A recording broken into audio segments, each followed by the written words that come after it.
ഇടയിലേക്ക് ഒരു കുഞ്ഞ് വരാൻ പോകുന്നില്ല. അങ്ങനെ വരുമ്പോ അമ്മയമ്മ കഴിവുള്ള ഒരു സ്ത്രീ ആ ബന്ധം വേണ്ടെന്ന് വെച്ച് അവരുടെ വഴിക്ക് ചിലപ്പോ പോയെന്നും വരും.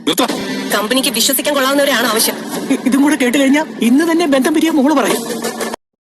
ഹലോ, അങ്ങനെ നമ്മുടെ മഹാലക്ഷ്മിയിൽ നമ്മുടെ ഉണ്ണി മിക്കവാറും പടിയിറങ്ങേണ്ടി വരുന്ന ഒരവസ്ഥയാണ്, അല്ലെങ്കിൽ ഉണ്ണിയും കരുണയും തമ്മിൽ പിരിയേണ്ടി വരുന്ന ഒരു അവസ്ഥ തന്നെയാട്ടോ.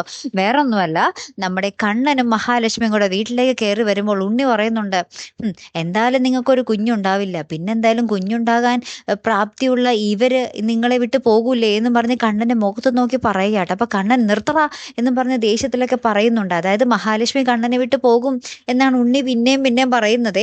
പിന്നീട് നമ്മുടെ ഉണ്ണി എന്താ പറയുക, ഓഫീസിലേക്ക് ചെല്ലുമ്പോൾ അവിടെ മാനേജറിന്റെ കസേരയിൽ എന്താ പറയുക, ആരായിരിക്കുന്നേ, നമ്മുടെ സ്വന്തം മഞ്ജു ഇരിക്കുന്നു. അപ്പൊ മഞ്ജുവിനെ കണ്ടപാടെ നമ്മുടെ ഉണ്ണിക്ക് കണ്ണിലങ്ങാട് ഇരുട്ട് കയറുന്നുണ്ട്. നീ എന്താടി ഇവിടെ എന്നും ചോദിച്ചിട്ട് മെക്കിട്ട് കയറാൻ പോകുന്നുണ്ട്. അപ്പൊ മഞ്ജു പറയുന്നുണ്ട്, ആഹാ ഇനി ഞാനാണ് ഇവിടുത്തെ അസിസ്റ്റന്റ് മാനേജർ എന്നും പറഞ്ഞിട്ട് മഞ്ജു ഭയങ്കര ഡയലോഗൊക്കെ അടിക്കുന്നുണ്ടേ.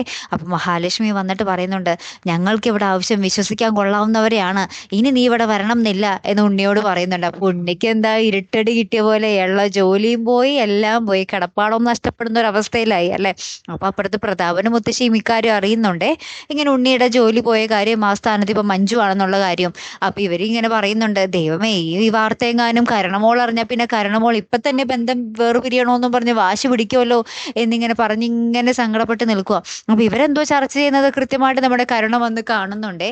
ഇനി എന്തൊക്കെ പുകിലായിരിക്കും വരാൻ പോകുന്നതല്ലേ, കാത്തിരിക്കുക കേട്ടോ. അടുത്തൊരു വീഡിയോയുമായി വരുന്നത് വരയ്ക്കും ഗുഡ് ബൈ.